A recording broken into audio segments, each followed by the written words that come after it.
Yeah. So, I'm just going to introduce you a little bit, if that's okay, and then, Sure. we're kind of thinking of having a little bit of a sort of a podcast type session where we sort of just talk about stuff, and I'll ask questions, and I on the next slide here, I'll have a space so I can sort of take notes. So if I feel like there's something significant, then um, I'll write that up there just so people sort of can remember that, I suppose, and then also as well, still learning how to use Zoom. I think I should be able to somehow find a Yes. spot for people to. Maybe I'll stop sharing because I don't know how to do the. I lost my Zoom screen, and I'm trying to figure out how to make it so that um, I can answer people's questions. How does this work? Let me see. Yeah, I want to make sure that we have a chat thing going, essentially. Oh Um, yeah. yeah. Okay, so now So I'm going to reshare. Okay, and I'm sharing, and I have still chat. So this is good. So Ethan, maybe I'll give a brief overview of you, maybe yeah, just and sounds then good. and then you can sort of add stuff as well. So Ethan Larsen, I think yeah, I mean right now Ethan's the head coach for the CBC Columbia Bible College Bearcats down in Abbotsford in BC usually when he's on SOUs, and is just going into your second year in that role, and have a pretty extensive coaching history, right? Not only at the CCAA level right now, but then also going back all the way back to Saskatchewan. We coached at a club together, and then you sort of went and took that to Saskatoon, and also Team Sask. We're coaching there also, as well with I can't remember the coach, but for U of S for the Huskies for years, helping out a little bit as well, I believe, Oh in some yeah, just a little capacity. bit Yeah, of like mentorship kind of would be the totally. biggest, probably the best way to put it. Yeah, no, for sure. And so, Yeah. yeah, so lots of stuff there, and I think that there's, and we'll probably get into a little bit more later as well. But there's also, I think, a pretty cool history in terms of like even like that pathway, to get to where you are today. I think that if we were to talk to you in, let's say, grade 10 or grade 12, and to be like, hey, what do you think you're going to be doing in however many years? I don't think that there's any world in which you're like, oh yeah, I'm the head coach of a college, men's volleyball program. Like, I don't think that Yeah. would be probably on the radar at all. But Oh, uh, definitely not. yeah, so I thought, there's sort of two sort of sides to it. I thought maybe we could start with talking a little bit about more like the practical side of things, and like the coaching side of things, and then get into more of like the life story, and then also um, uh, um, Sorry. yeah, One sec. yeah, no worries. But yeah, so for those of you guys who are listening in right now, if you guys can just, if you have any questions or there's anything that comes up for you during this, just type in the group chat here, and we can go there. Okay, so practically speaking, because like so, right, the people who are talking today, or who are in on the call, we Yeah. run a sort of high performance. So these are kids who are at the top of the level that they're playing at right now, which is, I think that the oldest group is 16U, so 15, 16-year-olds, and the youngest group would be like 12 and 13-year-olds. And so within that framework, some of them are new to volleyball, but all of them are taking volleyball seriously, and a lot of them want to play at that next level. So, I thought we could Totally. start by just talking about like, okay, like, um, if you are a college coach, and as you are, and you're going through that recruitment process, what are some of the things that you really look for, either skill wise? Maybe we'll start with skill wise, and then we can talk about character wise. Like, what are some things that, yeah. Yeah, I think this is even like a process that I am learning myself, right? Like I don't think it's just Hmm. such a cut and dry um answer, in the sense that I think everyone, when you walk into like a tournament and you look at the best team, like it's pretty easy to pick out like the best player, right? Like that's kind of like the most obvious thing. Like if I was to walk in to a gym and there's only one 6'7" outside and he's absolutely crushing everybody, like I think every coach walks in and kind of knows that he's the guy. And for me, I think the biggest thing is looking at especially with a college like CBC where recruitment isn't um, as easy based off of limited courses, limited to your faith belief as well, and like your interest as well as like finances and stuff. I think I'm always looking for like guys that you can develop, like guys that have a Hmm. specific sort of like, okay, how are they going to look in like 2 or 3 years? And is that going to contribute to my team? And if I can start from there in 3 years and have them contribute, now the process becomes a little bit easier because those guys are um, competing night in with my team and potentially we're winning games. And now the guys that I'm looking at are the ones that aren't really competing as much and I don't need them for a couple years and they can kind of go through that development process.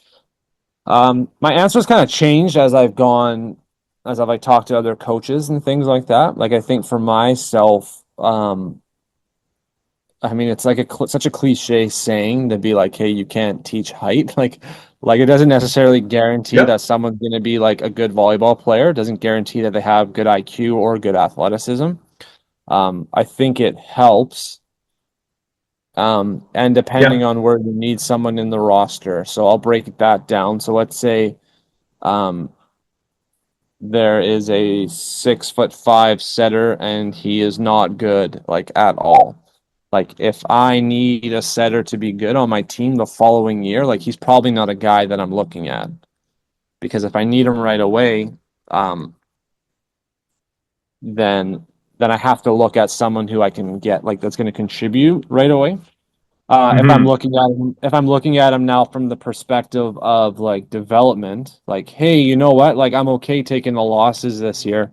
I'm okay taking the losses maybe even the following year, but like I'm gonna work with this guy and who knows, maybe in his second or in his third year, he's gonna be really good for us. And now that height's gonna carry over, then I'm sort of more willing to take the shot on that.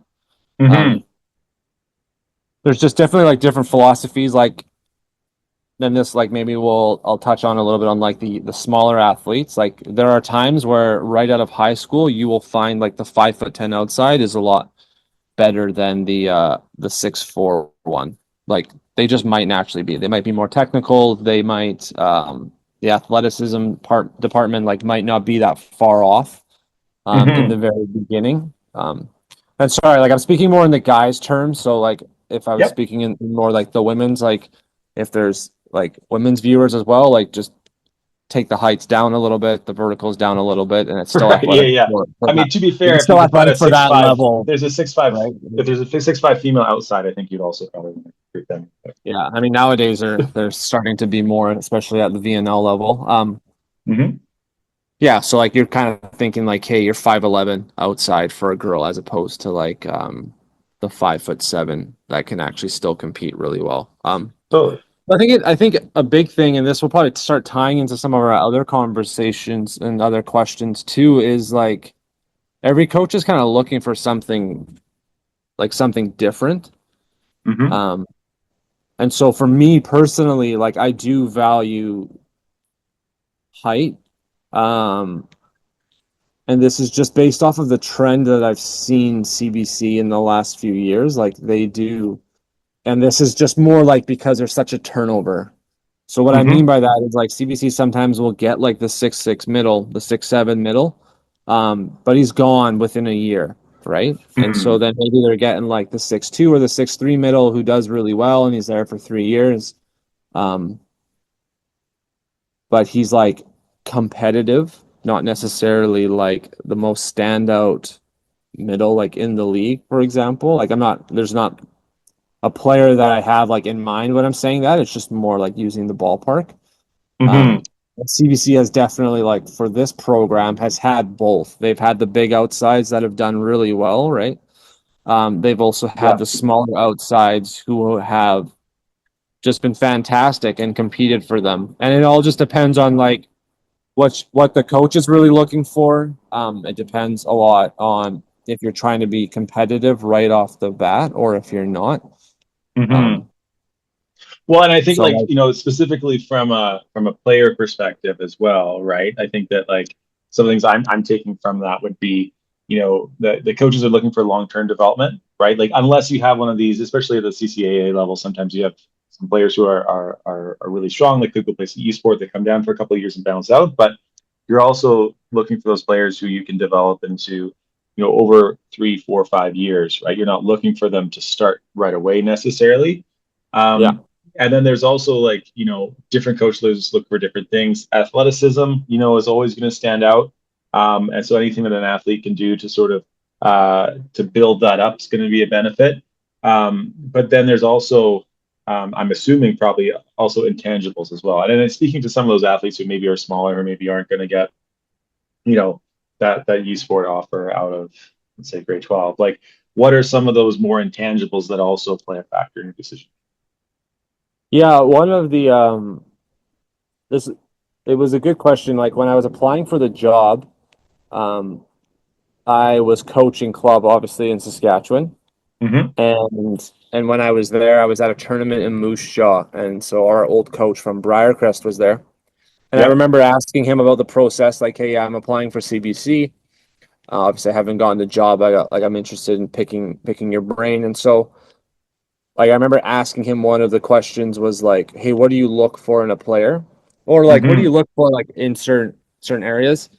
And when it came to players that um I'm trying to like phrase it because it doesn't, like, I think everyone can have a value on a team. Like when it came to a player that maybe feels like they are not able to compete in terms of like athleticism or in terms of height, for example.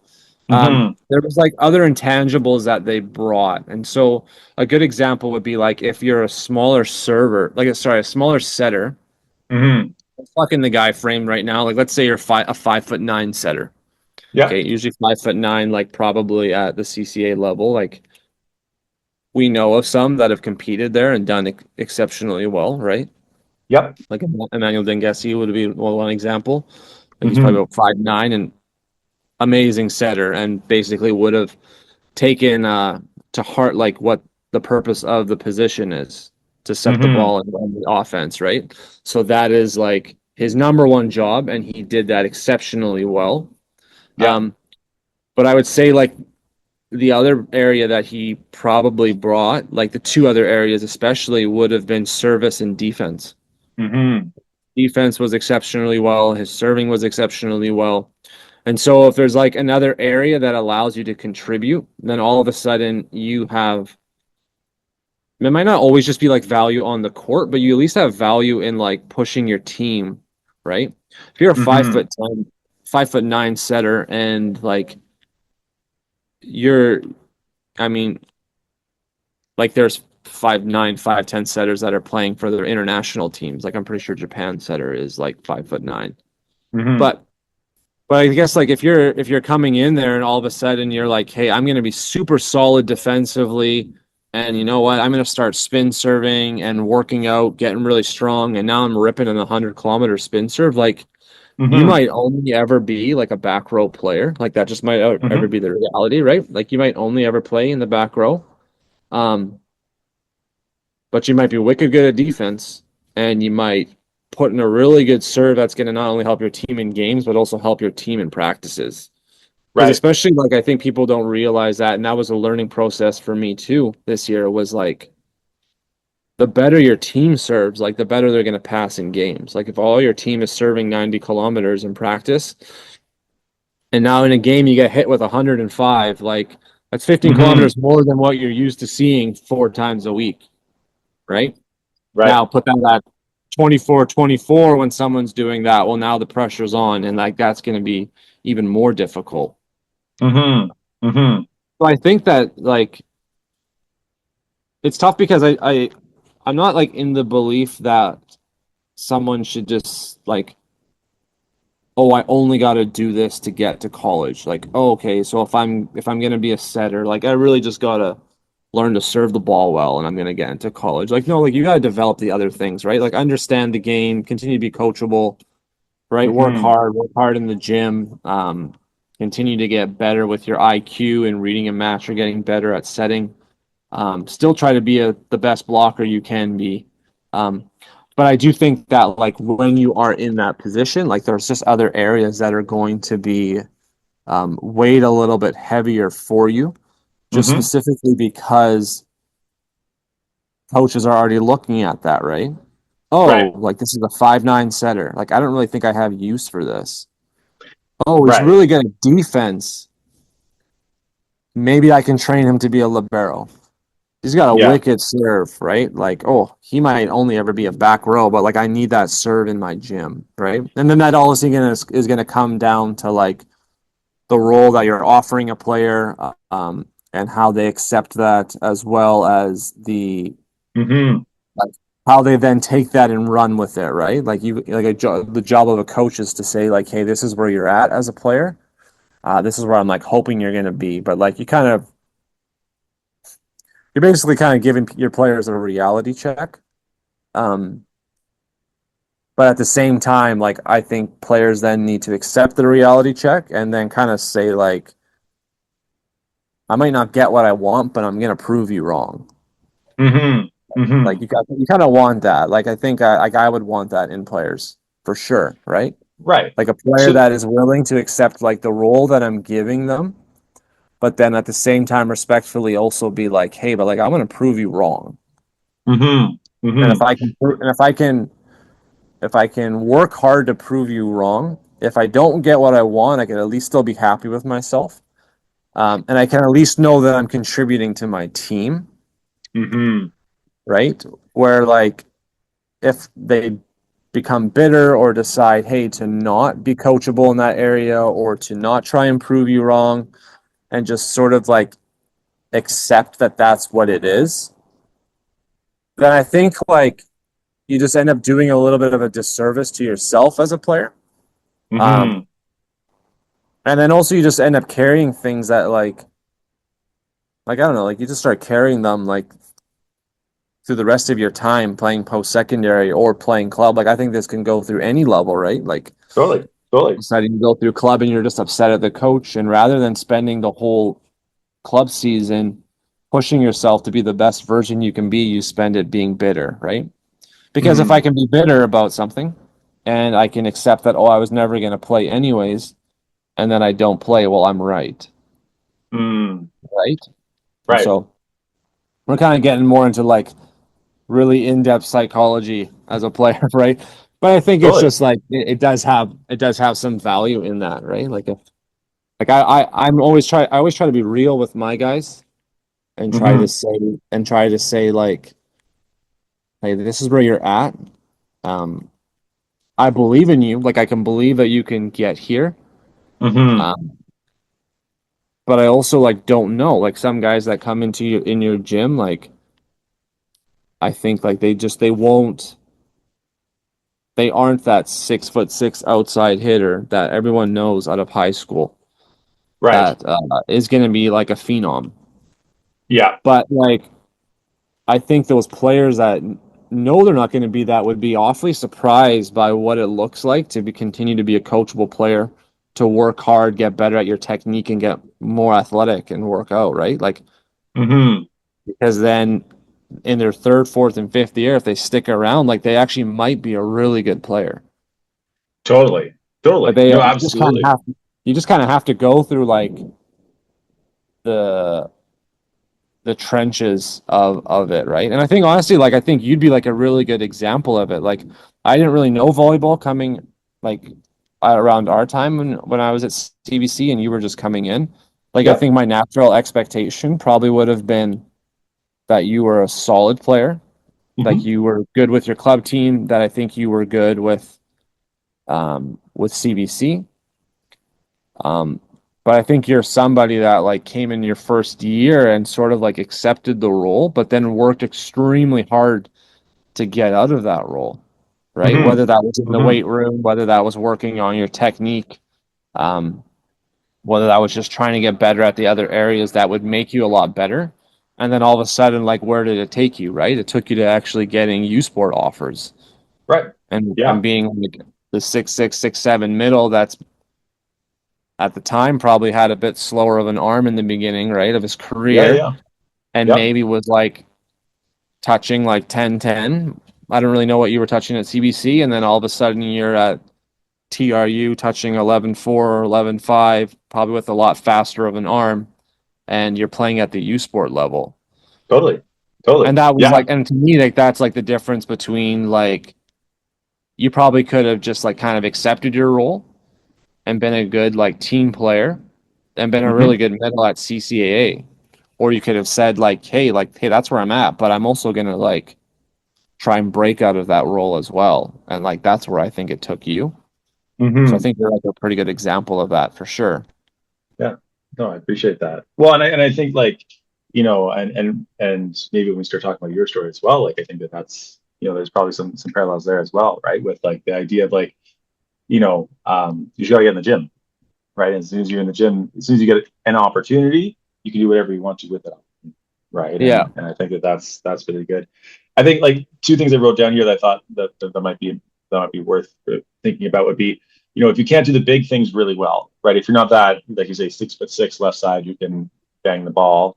You have to do the small things really well, right? Yeah. And specifically, if you're 5'10" and you're a left side as a male, 5'10" as a left side, you as a coach watching the sideline probably don't care that in warmups you can like T line the ball, if it's a Yeah. really tight set or something, right? Like, but you're concerned with like what are the small things that you're doing that are going to make you a well-rounded addition to my gym, right? Yeah. And I think what you were touching on, which I would agree with, from like you say, like from my story as well, is that like coaches might offer you one role, right? And I think there needs to be this sort of both an acceptance of that role in the moment, but also like you say, like that doesn't have to be your final role. You can make something more out of it, right? So, Yeah. yeah, no, that's really cool. Yeah. And I Um, think like for yeah. myself, like just a quick side note on that, like I can give an example of one of my players right now. Hmm. Who I just signed to come in. Like, so I've signed a guy to come in as a red shirt. Um, Okay. um, Maybe a little bit slower in terms of like the middle and at the college level. So like Hmm. in that area, I'm like, hey, you know what? Like it might be about 2 years, 3 years before like he makes an impact in that area. However, like right off the bat right now, like he will sometimes come into our open gyms and Yeah. spin serve once in a while, like just for fun. And it's like, oh, like, you got a heavy arm. Hmm. And like I bet you like after we're gonna spend a year, you're gonna be weight training. We get Arm Swing Academy that comes in, and I'm like, oh, like this could be like 100 kilometer spin serve. Right. Like there's the potential for it. And so now look at that. You're sitting at like 6'5" guy, hoping he's gonna get a bit quicker and jump a little bit higher as his career progresses. But now serving is a huge part in volleyball, but he's got that small little thing that now all of a sudden is going to be a really big factor in my gym. And Yeah. so I think like it is helpful like from the coaching perspective. So the other side too is with the roles is I do like to tell my guys that like hey I believe in them, right? Like so Hmm. I would tell my guys that are going to be there for 5 years like hey like this is kind of the journey and I want to put my trust in you that like you can get there. Totally.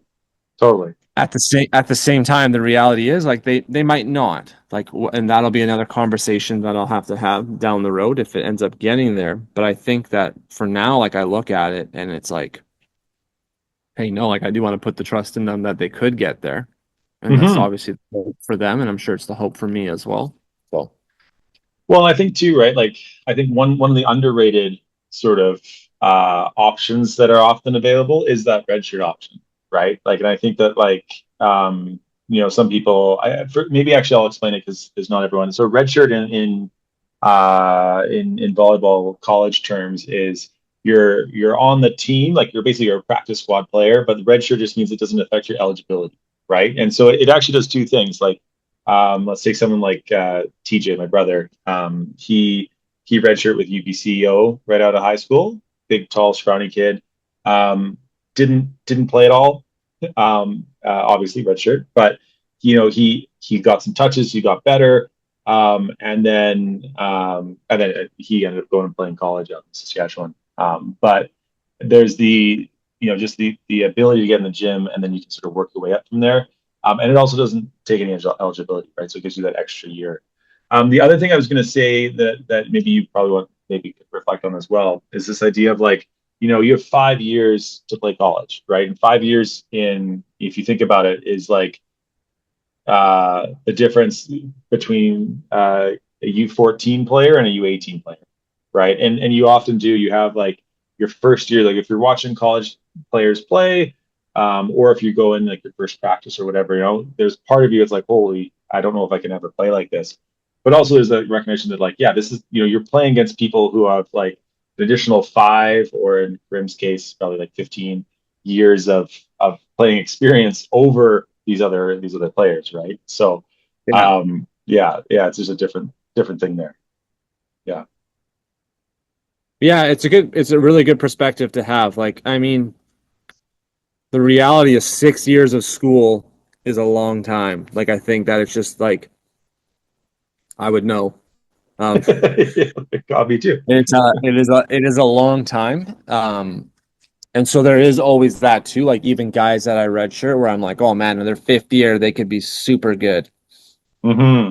I don't know if they're gonna want to be there for 6 years at CBC, right? Like that's just the reality. They might not want to, and that's okay. Like I think as a coach, I have to sit there from that and have that perspective that like, hey, I'm playing a piece in someone's life, but it also like they might not want to be there for that long. Like where the red shirt's like, hey, this is enticing, but I'm not going to be here for 6 years. Now on the flip side, like there's a couple different things. Like one, I redshirt someone, it means that they're not sitting at home and I get them in my gym, or they don't go somewhere else and redshirt somewhere else. So I get the player.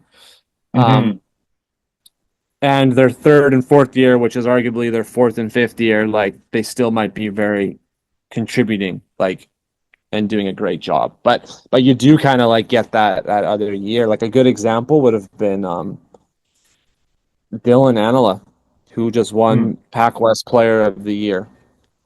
Played for College of the Rockies. He was a redshirt guy, from what I heard. Came in 1 year as a Okay. redshirt. He's 6'6", was a redshirt setter. Transitioned over to opposite. Went to go play U Sport. Came back down to play at Cotter again, and now is going back to play at U Sport. Like fantastic player. Like has had a not like I wouldn't say like an up and down journey, but has just gone back and forth between college and university ball. But like now he's going to walk in his 5th year at MRU this next year after winning Hmm. Player of the Year, contribute heavily for them. Hmm. And part of that reason is because he's got that 6th year because he actually took Right. the redshirt option. Um, Hmm. it depends on the school, obviously, but I do think that there is a lot more to it than people realize that could like it could be beneficial. Right. Um, right? It's just I have guys that it's like, hey, if I could have you in my gym 3-4 times a week, but also have you with our personal trainer two Hmm. times a week and 2 times on your own, and tell you, hey, worry more about that and worry more about the technical stuff here, not the performance. Like you could Hmm. get a really good player by the time that they start playing for you. And who Totally. knows? Like you can jump from a redshirt position into a starting position the next year. Like you don't know, Right. right? Like Yeah. some people just bloom later, or all of a sudden you work out, and then all of a sudden you take the 5 months of off season and you really work out, and then now you get to this point of like you are the 6'4" guy that was touching 10'9", which is like, hey, we probably would want that to be a little bit higher, but now you just spent all this time and now you're touching 11-2, 11-3 the next year, right? Like, Totally, totally. Yeah, and that I mean that's one of the benefits I think of the redshirt year as well, is that you're still practicing, but you don't even have the pressure of playing. Like I know like if you're even if you're on the bench, right, and you there's a chance that you could go and play. If there's an injury, then it'd be really dumb to go do legs twice a week and your second time on Friday and then be completely burned, right? Like so yeah. if you're redshirting, it's like, okay, I can just really max out the weight room, the off season stuff. So that's really good too. Yeah. Yeah, and I was just gonna say post-secondary is about the long game. Like in terms of I think you mentioned, I played on a high school team that we won provincials. We were very successful. I was the worst starting player on my grade 12 team. So I was, not necessarily a great player, but I was on a really good team. But I ended up being, I think, pretty objectively the best, the most skilled, I guess, of that class, just because I played the longest, right? Like, half the team ended up going and playing post secondary, but most of them only played for a year or a couple of years, right? And Yeah. it's about like how serious are you going to take your development beyond sort of post secondary. The second thing I was wanted to talk about, which is about your, I guess, is there anything else you wanted to add to that before you sort of move on to the second half of the conversation? Or No, no, go ahead okay, to the. yeah. So I was going to say, what was I think this is recruitment. Um, um, not I'll just say life lessons. On the slide here. But yeah, you have kind of a unique journey, right? And I think Yeah. that I just want to say, like, I am very both appreciative, but then also like there's a lot of, I guess, respect. Maybe is maybe a like yeah, I like the tenacity that you've shown throughout your life and career and stuff, right? Because when I first met you, you weren't a volleyball player, right? You were and if I remember correctly, in high school you were a hockey player, right? Like you weren't a volleyball guy at all. Um, Yeah. is that would that be a fair place to valid thing to say? Yeah, sorry. I just want to give one quick Yeah, yeah, I just want to go jump back into the recruitment just to make yeah, sure I yeah, don't miss it because it was something that I definitely wanted to talk about for people. totally. For anyone watching, um, or like that are gonna look at it later or whatever, my biggest encouragement would be to email as many coaches as possible. Be real. Please don't use AI. When someone tells me, wow, I'm super proud of the culture of your team and the things you've accomplished and your season, and I say, did you look at our record? Like, I don't think you did. And I don't think ChatGPT did either. Um, and as well, like, what was I gonna say? Yeah, so email everybody, make it still personal. Um, I would say talk a little bit about your interest in the program and the school and what you want to take. And don't just give highlight videos, actually give game film. Mm. Everybody looks good in highlights. You could send me 40 passes and they're all going to be threes. Of course they're all going to be threes. Like why would you put in a one or a two? However, if those 40 passes over the course of 100 games and you got 150 aces on you, like probably need to know or you'll show up and con me and I'll find out pretty quickly when you're in my gym. But just like a good example, like show games, like find your best like 2 or 3 games, email every coach. I had a guy reach out to me that played club for me and I said like a good, great example, 5'9" outside, jumps really high. Mm. And I was like, I'm kind of going away from the 5'9" outsides that pass well and jump really high. And I'm gonna look more at the 6'2", 6'3" that will get the height down the road, but have or the athleticism, sorry, down the road. Um, then I just told them, I said, email all the schools you can, email out in Ontario. Like you Hmm. got the athleticism, you could end up being a libero, like you could be a really good defensive guy, like you got a good serve, like technically a very sound player. Who knows what's going to happen once you weight train? Like maybe you will be touching like 11. Like I think he was touching 10-8 maybe as like a 5'9" guy. So Yeah, signed in Ontario. Got signed onto the team. He's got his ticket in. right.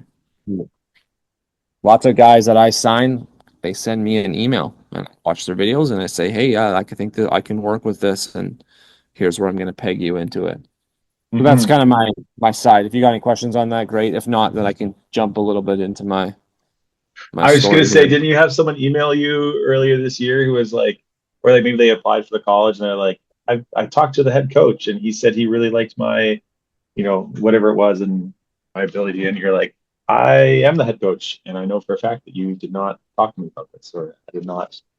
I I've can't had a remember couple of exactly. those, a couple that have filled out like recruitment forums, and then Right. they're Yeah. like, they're like, "How did you hear about CBC? The head coach contacted me." Most certainly did not, but thanks for the application. Yeah. Well, and actually, the last thing I was Or going to say is someone was like, like, "Hey, I play for the best, one of the top club teams in Alberta." And the guy was probably still a good player, but then I looked at the club team and I was like, I am almost positive that that is not one of the best club teams in Alberta. Like, right. Yeah, so I'm coaches kind aren't dumb, of I think is probably a good place to the good summary for that. I would say to are you reaching out in grade 12, grade 11? Like when are you starting that process?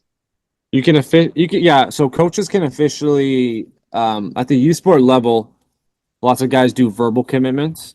So guys that are going into grade 12 that are announced for signings are most of the time are verbal commitments.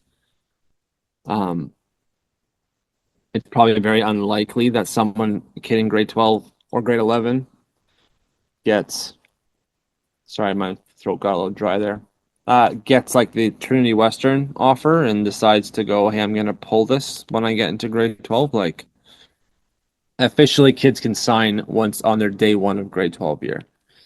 Mm. Uh, I loosely talk to guys in grade 11 or I keep a watch on them. And then once they hit grade 12 is usually when I chat with them at this Hmm. level.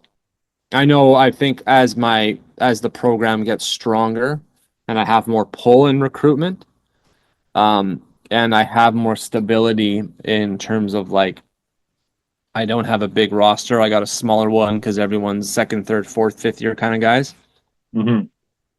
Then I'll start looking a little bit at the younger, right? So maybe I got everybody that's already in their second and third year, and I don't really need to recruit an outside, but I know in 2 years I might need to. Like I might start chatting, and so that'll kind of Well, be and I that. think too, like usually in the college level as well, like if you were in grade 11 and you had a college offer, you're probably going to be like, well, I'll see. Maybe I'll wait and see if I get a U Sport offer, and if not, college is a good place to fall back on and that sort of thing. Yeah, I've had guys chat with me about, hey, I want to come to CBC when they're in their grade 11 year, and we talk about it a little bit, and then 3 months down the road while they're playing club, it's like, oh, now they're following U Sport teams, and U Sport teams are starting to follow them, and it's like, yeah, I could have maybe tried to nab you, but at the same time, it's like you're good in grade 11, like chances are you're getting looked at in grade 12, and Totally. Well, and then also, I guess like Instagram would probably be a good like have a dedicated player Instagram, that sort of thing. oh yeah, and then have everything like if you have faith and you want to go to a faith-based school or be reached out by one, that helps me a lot. Your height, spike touch, block touch, position, I think all of that helps so coaches can kind of have an idea Totally. Yeah. what they're Yeah. looking at, Um, right? cool. Okay. Well, sort of going back to the, I guess Life lesson, yeah. your life lesson. So maybe talk about like your introduction to volleyball because again, you didn't play in high school. No, I And played then hockey in grade 12, so I did 1 year, yeah, just 1 year of yeah. hockey. I wasn't really much of a hockey guy, but like I liked the Hmm. sport. Um, but yeah, I came in 2010, 2011 at CBC and they won nationals and I thought, wow, this is a really good sport. I want to play this. That was Yeah. kind of what it was and then as I journeyed through that the following year, which I think would have been your first year, is that right? Hmm.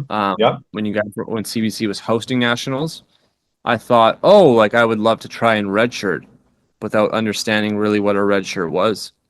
Um, and then also came to the conclusion, hey, I don't think I'm good enough to be on this team at all. Hmm. And realizing that like a red shirt isn't just anybody who wants to be a practice player. It usually is somebody that still carries talent in the gym. Hmm. Well, And I didn't have that.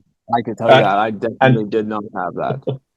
well, and definitely like the first time that we connected, or like that I watched you play. Let's say I think I came out because you were playing like a rec.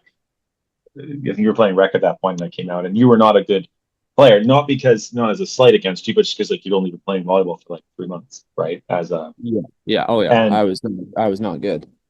no, but right, and I think for most people, that would kind of be the end of the story, right? It's like, oh, look at volleyball, looks cool on TV, or like I'm watching in the gym, pretty good team, try it out, get cut, and you're kind of like, okay, whatever, right? But that's not what you did, right? Like you actually, that's would that be when you started getting lessons with Emmanuel Dengessi, or Yeah, like like the challenge, like I would say, um, like I would say in terms of like the faith perspective, obviously, like I think God opened up a lot of doors for me. Not everyone's gonna hmm obviously carry that same kind of faith, and they might view it as opportunity, whatever they want to call it. That's fine. Um, and I do think that is still there for everybody. I think it changes a little bit because now the reality is there's so many volleyball camps out there. And now you're hmm getting all the top players that are going into the volleyball camps as well as the players that would have been me. Um, so I think it's like I think just timing is a really big one too, right? hmm Like I think if I was younger but we were in this day and age, like it would probably be way harder because like yeah, that's fair. oh, I go to a camp because I want to get better. But yeah, the 6'5" guy who's probably going to University of Alberta is like also at the camp because like he wants to get better too.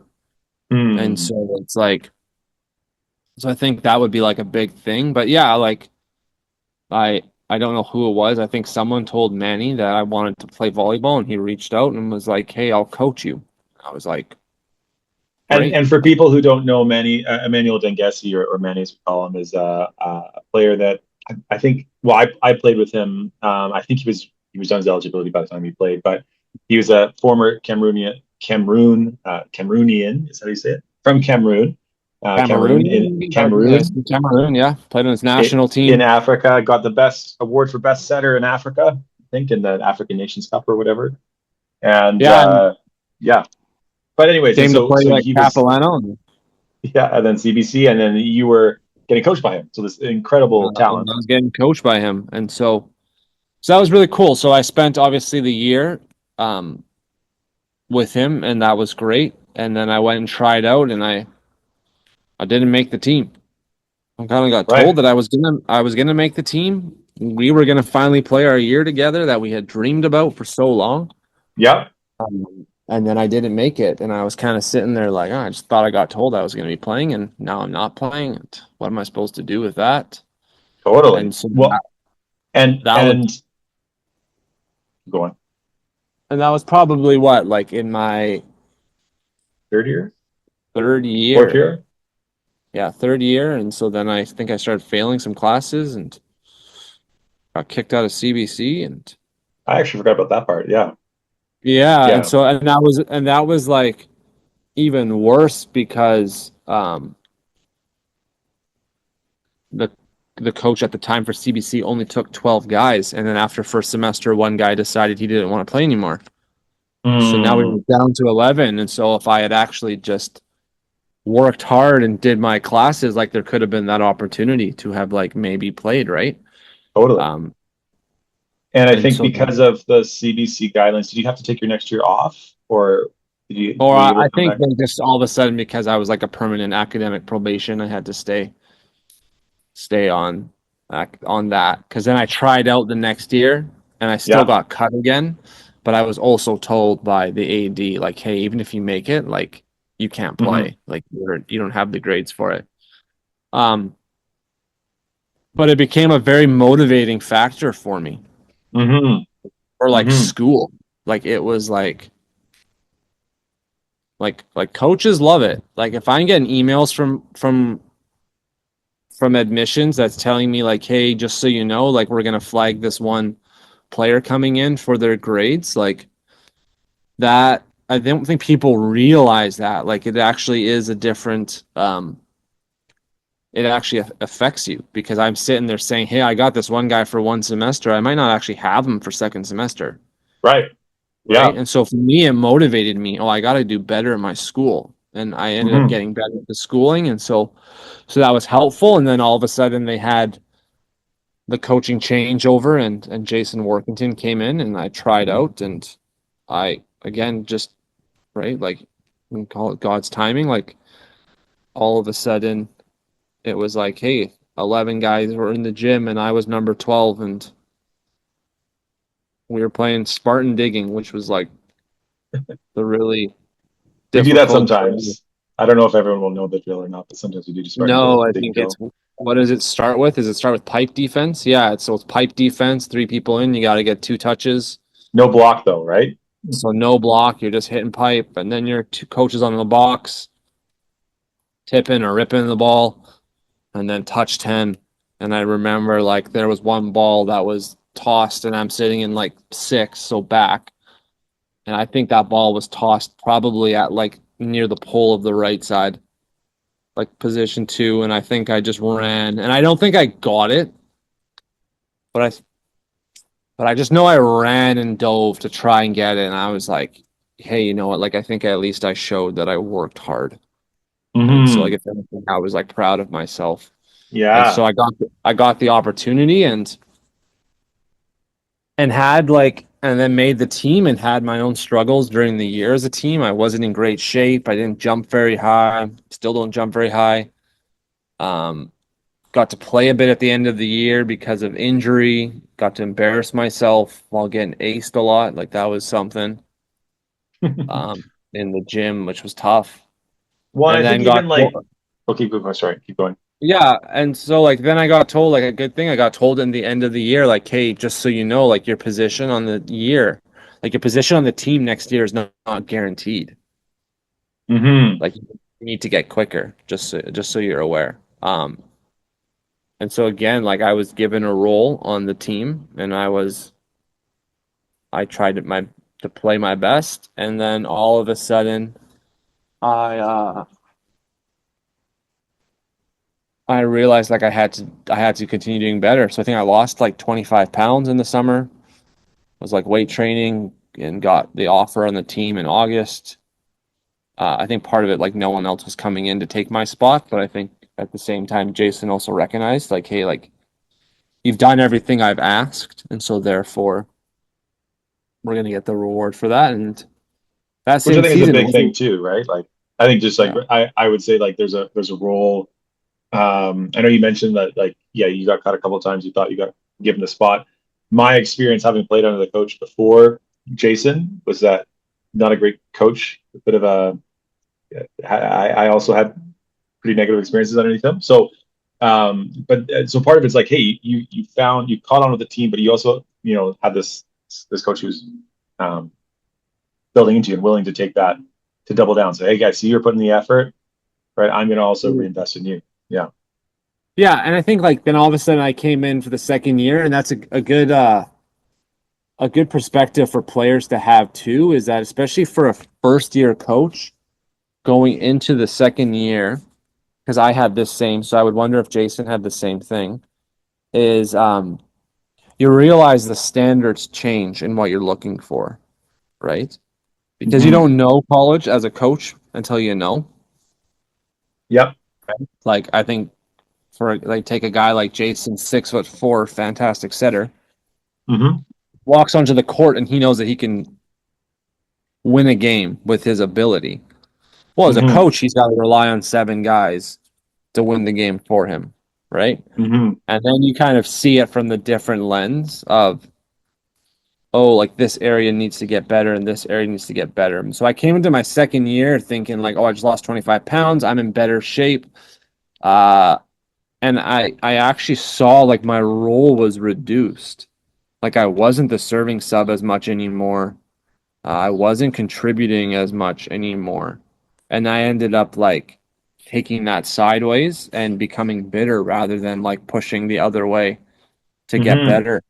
Um, which is unfortunate because realistically, like I probably came in and was probably touching like an inch and a half, 2 inches higher than I was the season before. I probably hit the ball a bit harder.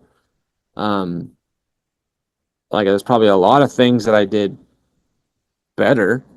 Hmm. But I think like just accepting that like, oh, like even when you get better, the standards have changed. Like our team is stronger. I'm competing against even better guys now that weren't there the year before. Um, and so that was a big thing there. Um, and then when I came to Saskatchewan after that, because I graduated to CBC. Well, I just want to also say there, like, right, and what were you doing at Saskatchewan? You're doing your master's, right? Yeah, And I think too, like, I think for me, one of the cool things about sport is that, like, here you are, you're a college flunk out, and a lot of it was motivated by volleyball, but you're like, hey, actually, I need to take this school seriously, and now you go in and you're doing a master's degree, right? yeah. Which is pretty crazy, in one sense. Sorry, I just Ah, little shameless no, plug, no, but yeah, that's a no. pretty cool thing. Hey, I'll take it. I'll receive it. Um, yeah, and then I went to Briarcrest and tried out and got cut again. So like all of a sudden, and then that was a realization too, where it was like respectfully, I was like, oh, the level of CBC is not close to Briarcrest. I'm Like in out terms of as a proud Bearcat for life myself. I'll put an asterisk between maybe that, like, previous iterations of the Bearcats but that particular team that you would happen to be on compared to yeah, the the Clippers that year. yes, unfortunately, the particular team that I had to be on, not had to, I got to be on, uh, wasn't. It was not close because now I was walking in and it was, oh gosh, who was it on the team? There was a 6'5" outside. He was probably touching 11'7". 6'4" outside, probably touching Yeah, like 10, 10, 10 and 11. A 6'2" touching 11. Uh, there was a probably 6'2" right side that was touching 11'4", who was a walk on, ended up being a walk on for Huskies and has now been playing pro. yeah. Um, like even had a next gen invite to Team Canada. Jordan Schnitzer, who plays Team Canada, was in that gym. Like it was just a way different team. And I didn't make Hmm. it. And I was like, oh boy. I thought like I could play college and transfer and play college again. And that was just not the case. I got Well, and involved and I would also say too, like, for most people, that would be like, okay, and so then I focused on my master's, and that was that, right? But then like you say, you got involved. yeah. And then the next year I tried out again. And I think, Well, you played PAC, right? Or like, yeah, I played the pack there and that was, I think, nice just to get some reps in. Um, well, and for those and of you guys who don't know, there's in Alberta, Saskatchewan, there's two different leagues. There's the ACAC, which is kind of like the college league, and then underneath it, there's a Prairie Athletic Conference, which is a smaller league, not as high level, but still competitive, and so I guess I would just say from that, right, like, take every opportunity to improve, right? Um, but anyways, definitely. and then you came to the gym. You came back to the gym the next year, so I didn't want to interrupt you that much. Yeah, and maybe like I know I made the team, maybe a little bit of nepotism there. I don't know. Like I I got told that I was stronger than the other guys that made the team. That was the conversation that I was told and believed. I think maybe there was a little bit of a push to get me on. Like I don't know, but I think I just had a different shift once I got onto that team. Like it was again, there was a couple of the guys from the previous year that weren't there anymore, but it was still a really strong team. Um, all of a sudden, like Karim came second semester, Yep. ACAC all-time kill leader, right? Brighton was there that year. Jordan Schnitzer was still playing that year. We had Emmett that was setting, so now the head coach of Ambrose. Like it was still a good team, Hmm. of course. Maybe just not as much like depth, but in terms of the team all around was still very strong. Um, I mean, I was there. You mentioned that too. Yeah, that's fair. oh, were you there? Were you there? Yeah, no, I Oh was. yeah, we had Jaden. Yeah, we had Jaden Ward. Yeah, we finally got our dream of playing together. Sorry, yeah, Yeah, I just forgot yeah. to. You've given me so many shameless plugs, and I haven't given you one yet. No, you're good. You're good. I Yeah. give you one earlier, but But even like in that, right? Like you see, like you say, like maybe there's some nepotism. And I think what you're talking about was, I think there's a strong push from probably like half the team is like, oh, like we all know Ethan, he's a great guy. We really want him to be a part of this team, right? And so Yeah. and I do think that you belong in that gym. That's what I was saying. But I also think that like that's one of the elements where you're talking about as a coach, right? Where you're looking to say, okay, here's a guy who works hard. Everyone likes him. He's a good locker room guy. He's going to contribute. I can depend on him. Like that's almost like a no-brainer to take that player, right? Anyways. Yes. Yeah. Like I think that was like a big thing for me was like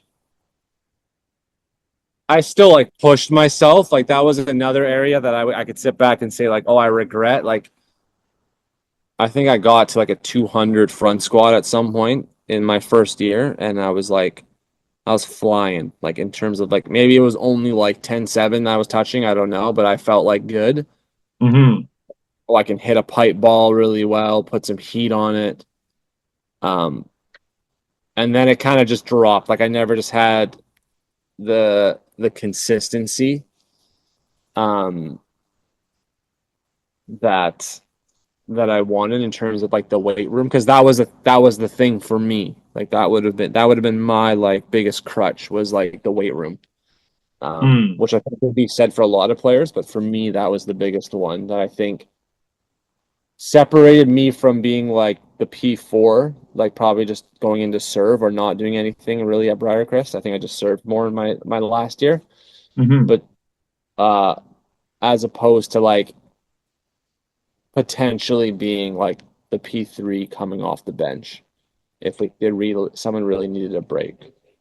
Um, and so that was sort of like my biggest thing there. But what I my mental switch was it wasn't the bitterness of hey I want my role to be bigger. It was just like I just had fun. Mm. I just had fun playing. I had fun being with the guys that I was with on the team. Fun being a competitive that we could like I mean, my experience at CBC was great in terms of faith and friendships, but we were losing every game. And now we were coming into Briarcrest where we'd play against the number one team in the ACAC, and it was like, oh, we can win this game. Like, Mm-hmm. we have the possibility to win this game. And so that was a lot of fun. Like, there was still the frustrating moments, right? You don't get set as much in practice, and like, hey, how do I get better if I'm not getting set as much? Having those conversations too, right? But Mm-hmm. again, like, maybe I weight train more and I prove a bit more in practice, and now I'm getting set a bit more in practice, and now I'm getting better. And now, hey, maybe I'm now getting a look to come off the bench if someone's struggling. Like a lot of things could have changed differently for me Mm-hmm. if I did that. But Well, and I think that like as well, like at least my understanding too, because that's the same time that we started Phoenix Volleyball, which is for those of you guys who yes, don't know, that's a club that we had out in Moose Jaw, Saskatchewan for a couple of years before COVID sort of tanked it. But you also kind of at that point started making the switch towards coaching as well and sort of high yes, yeah, level coaching too, right? Because even like the next yeah, year you played as well, but then you were also coaching what could have slash should have been one of the top four teams in U18 like like that yeah. COVID There's probably year. only like 5 teams in the league at U18, but we would have been top four for top four for sure. Well, no, I mean you had a couple guys who were great, who were college guys playing down, and I think you guys caught Yeah, second in like your I think first tournament, and there was a lot it of was potential for our team for sure.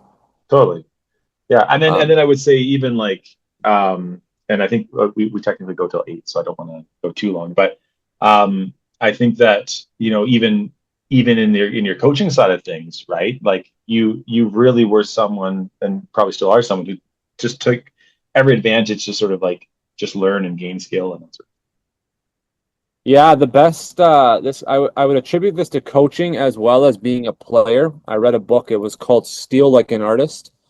of. Okay. And so the idea, if people are still listening by the time we're at this point in the video and they haven't shut us off, like this is the golden nugget, right? Yep.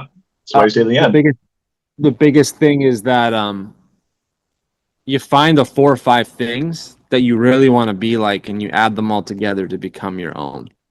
Hmm. Um, And I think like people just don't realize that. Like your favorite artist for music they have their own favorite artists too that they started to mimic in terms of music, right? Like they really Mm-hmm. liked their sound. They liked that person, and that person, and that inspired them to make what they have. And you could do it as a player. Hey, I want to set like these four setters, and now you become a combination of them. And for me, it was coaching. Hey, I want to coach like these players. What does this coach do well? Why do they do it is important. And does it apply to my team and my philosophy? And do I believe in it? Mm-hmm. And combine all of them. So I focused a lot on Trinity Western and a lot of what they were doing. Then had the opportunity to practice with one of their setters. So I got to learn a lot from him, which was great. Like I said, the U of S head coach, Sean McKay, was such an open book for questions. Hmm. Even when I got the job for CBC, it was like I texted him and said, "Hey, I got hired to CBC. I got the job. Do you think we could meet? And like, do you think you could give me some pointers?" And like he was like, "Yeah, man, absolutely." And the big thing too was like, we're not competing against each other. Like Mm-hmm. you're not competing in U sport. Like if anything, I have the potential to develop someone for him, right? Like you never really know. Mm-hmm. Um, and so just such an open book to talk about the things that he really liked and the things that he does. What does recruiting look like for him? Um, what does it look like? What it could look like for me? What he Hmm. thinks wins. He coached at SAIT, right? So when I was a manager with Briarcrest, like he would have been the head coach of SAIT that time. I don't know if he was the head coach in my first year playing, Hmm. but I think maybe definitely wasn't in his second, in my second year playing at Briarcrest. Right. I think you'd move on. But yeah, like anytime I was like walking into like provincial ID camps and watching other coaches, it didn't matter if they had only coached club or Mm-hmm. provincial team. If they were with like really good players can make any coach look really good. Like that's like it's pretty obvious. Like if I had all my guys were 6'7", touching 11'7", like I don't need to be good coach. Like we probably be pretty dang good. Like just kind of unless every other team has that too. Like it's just, but at the same time, like I just walked in and was like, how do you word things? How do you say things differently? How do you organize your practice structure? Mm-hmm. Do I like it, dislike it? What are you saying that I think is easy to bring into practice and teach? Is it some things are like some things are sometimes better for just individuals, like one on one, because as a head coach, you got to be a bit more of a generalist. Yep. But I stole like an artist, and I just nabbed all the things that I really liked from other coaches that made them successful, and I said I like this. I Mm-hmm. like that Trinity runs a really fast pipe. Why did they do it there? Why do they do that? Now I get to work with that with the one setter at the time, and he gets to help me out, and I get to finally ask him, and then he explains it. And it's like, oh, now I kind of know. Like this is really cool. Yeah. Um, and so, and then like you're just learning. And I think like as players, like you find out like why do people do things the way that they do them. Now you don't do it too much to the point where like you're not learning anything, right? Like if you're a setter and you go to 20 different setters and try to find out all the things that they like to do, like it's going to be pretty tough. Like you got to get good at the things you got to get good at.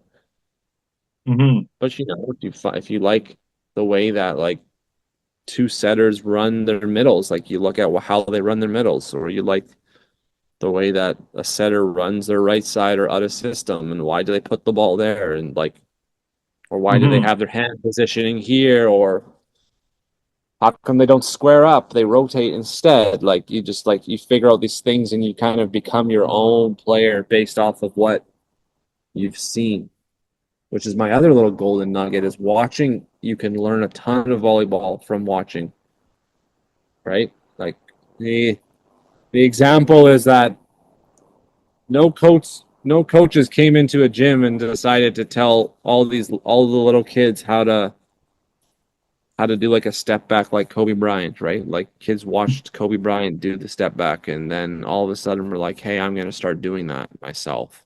Right. and not really good at it, right? Like, just you watch a lot of players and you will start to just visualize yourself doing it, and it will actually show up a lot more in practice than you realize. So, Hmm. Yeah. Yeah. Which I think is a good plug probably for VNL too, which is I think just ended or just ending. It's we're on in right week now. three, Week week three. three for There you go. men's. Yeah. Women's, I think, will have their final weeks starting next week, maybe the week after. There you go. Yeah, thank you. I mean, we're getting towards the end of our time that we have Yeah. for today, but I really do, I guess, first up, appreciate you sharing. I think also just taking time off a vacation to come and talk is pretty crazy. I wonder, are there any closing thoughts, or I guess people, if you guys have any further questions, you can type in the chat. But anything else that you'd want to say that's important or think worthwhile? Nothing off the top of like my off of my head. I think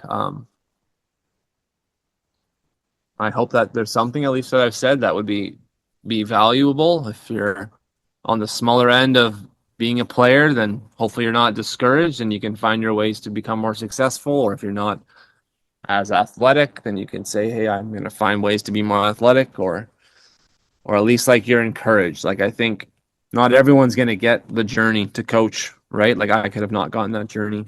Not everyone's going to get the journey to play, but I think that like a good life lesson is like you can carry well, I guess you can carry the lessons of working hard to become that type of player that you want to be throughout your Hmm. whole life, even if you just don't get the result that you get. The ability to persevere, to work hard, to do tough things, to find new ways to get an advantage, right? The creative problem thinkings, like I think all of those things will carry you wherever you go and whatever you do. Um, Hmm. and I would encourage people to not spend time being bitter at the things that they are not in control of, playing time, position they're put in, um, how other players maybe are treating them. I think those are Hmm. and important to bring up. Those are other issues, but I think to just um, enjoy what you're doing and grow in what you're doing. Totally. So, Totally. Yeah.